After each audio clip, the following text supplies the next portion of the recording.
Oiê, Oi, Malala. tudo bom? Tudo bem, e você? Tudo ótimo, tranquilo por aqui. Eu estava aqui pensando sobre um texto do Guimarães Rosa e eu É, adoro, eu adoro a metáfora que ele traz sobre travessia, né? E aí fiquei com vontade de te uhum. perguntar, o que significa para você a palavra travessia? Travessia.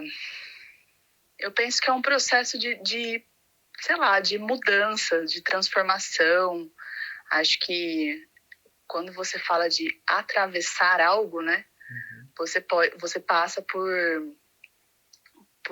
um desafio que você está transpondo alguma coisa, né? Quando você transpõe alguma coisa. E para você transpor alguma coisa, geralmente você precisa passar por alguma barreira, seja ela física, seja ela social, emocional.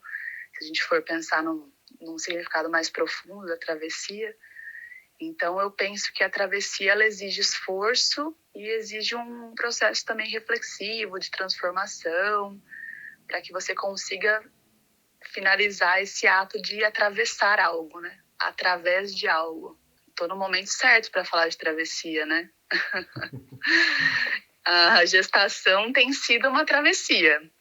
Faz 8 meses que eu tô numa travessia muito louca aqui de transpor algumas coisas, né? Sentimentos, espera, ansiedade, atravessando esse processo da espera, do gestar, né? Gestar uma nova vida para chegar num ponto que é completamente novo e completamente desconhecido para mim, para o Vini, para a família.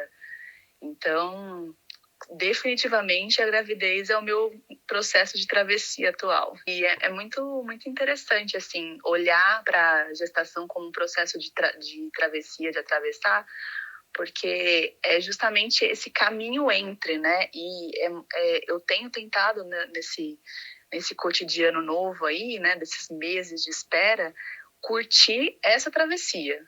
Assim, sem ficar pensando muito em como era antes, e sem ficar com uma expectativa muito alta de como vai ser depois, porque o que vai ser depois é totalmente desconhecido, apesar da gente conversar, da gente projetar, né, algumas vezes, nunca vai ser igual para ninguém e é sempre uma experiência única, né? Então, eu tô totalmente imersa nesse processo de travessia, como curtindo a caminhada, curtindo o caminho e sem saber exatamente para onde eu tô indo, assim, mas é muito, muito interessante me reconhecer e reconhecer os outros ao meu redor, e a transformação de cada um de nós nesse tempo do atravessar.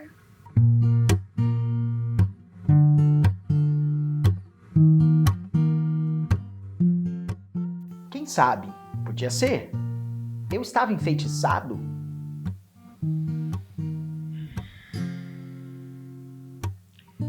Tem uma repetição que sempre e outras vezes em minha vida acontece. Eu atravesso as coisas e no meio da travessia não vejo. No meio da travessia não vejo. Eu atravesso as coisas e no meio da travessia não vejo. Só estava entretido na ideia dos lugares de saída e de chegada. Assaz, o senhor sabe? A gente quer passar um rio a nado e passa. Mas vai dar na outra banda num ponto muito mais baixo, bem diverso em que primeiro se pensou. Viver nem não é muito perigoso?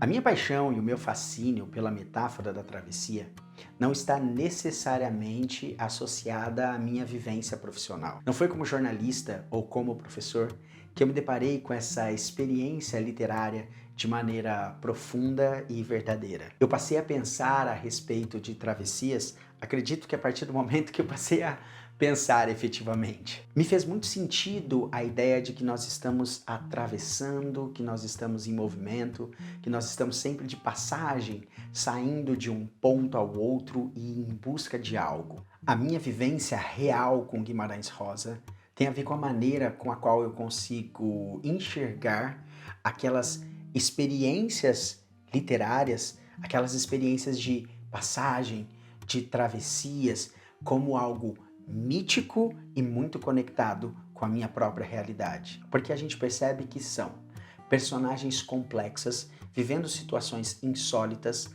agressivas e difíceis em travessias grandiosas. Eles estão sempre saindo de um ponto ao outro, como na experiência do rio, ter que atravessar o rio, ou então na experiência do sertão, ter que atravessar o sertão, ou então atravessar a guerra. Os personagens roseanos, dentro da estética de Guimarães Rosa, estão sempre em busca de algo, dentro de uma perspectiva, um certo mistério que está ao redor. E essa busca por algo que me fascina quando eu observo a minha própria experiência de vida. Logo quando eu decidi interromper uma carreira já bastante consolidada na minha cidade, no meu estado, no meu próprio país, quando eu decidi que eu queria buscar outras experiências, me descobrir em novos cenários e contextos, algo que tivesse mais conexão com quem eu sou pessoal e profissionalmente, uma pessoa me perguntou: o que você pretende fazer com isso? E eu, de maneira bastante assustada, confesso que, pensando na pergunta, respondi algo como: acho que isso é tão ofensivo para mim neste momento, quanto você apontar para uma barriga de uma mulher que ainda está grávida, uma mãe que ainda está gerando o seu bebê e perguntar para ela: o que você pretende fazer com isso? Me parece que a gente perdeu uma certa sensibilidade de admitir que nem tudo tem um propósito assim muito claro e que nada é definitivo. Isto é, que as coisas não duram para sempre. E essa transformação é uma realidade que vai se impondo a cada um de nós. O que eu quero dizer por transformação, ora, o nosso corpo vai sendo modificado, fisicamente nós vamos sendo transformados para o bem e para o mal. Intelectual e afetivamente nós vamos sendo modificados, nossos afetos mudam, as nossas ideias mudam para o bem e para o mal. E ao nosso redor tudo vai sendo transformado. Pessoas vêm e vão, filhos crescem, relacionamentos terminam, profissões acabam. E a gente parou de assimilar isso de uma maneira muito estranha, muito esquisita, eu acredito, como um processo, uma experiência de sentidos e de múltiplos significados. A grande realidade é que os nossos desejos, os nossos sonhos e objetivos, eles são ideias, ideias que vão ganhando uma forma na nossa mente, uma forma no nosso corpo, uma forma no nosso coração e pelos quais a gente vai se colocando em movimento. A gente começa a marchar em uma direção, mas a gente não sabe direito para onde a gente vai, nem o que vai acontecer e muito menos o que a gente vai encontrar pelo caminho. Isso pode se concretizar em diferentes formas de travessia, na experiência do nascimento, de uma gestação, ou então na busca de uma vaga pelo vestibular, de uma carreira profissional ou de um casamento, talvez só de uma viagem. Não importa, existe uma coisa em comum entre todos nós, a de que todos estamos atravessando. E essas travessias deveriam nos mostrar uma realidade muito importante, a de que somos seres humanos diante de uma experiência mítica, incrível, difícil, assustadora, mas absurdamente fantástica. A tentativa de descobrir qual é o sentido da vida e a maneira com a qual nós vamos criando significados por onde nós passamos e com as pessoas com as quais nós vamos nos conectando em diferentes circunstâncias e situações. Dá medo, Má? Com certeza, sem dúvida. Imagina você caminhando sem saber para onde você vai, né? Aquele negócio da Alice, sabe? Tipo, não dá para você saber o caminho se você não sabe para onde você vai. Então, a gente passa exatamente por isso, a gente rasga a história da Alice nesse momento e a gente tem que confiar de que a gente vai chegar em algum lugar que faça sentido, porque não existe uma perspectiva, né? É uma novidade e um objetivo que ainda não é muito certo. Então, a gente só confia, sabe? É um negócio meio de peregrinação e de fé, assim, porque é realmente um caminhar desconhecido. Lógico que quando a gente caminha para o desconhecido dá medo, né? Dá muito medo. Mas a gente sempre confia de que a gente vai chegar num lugar melhor do que a gente estava.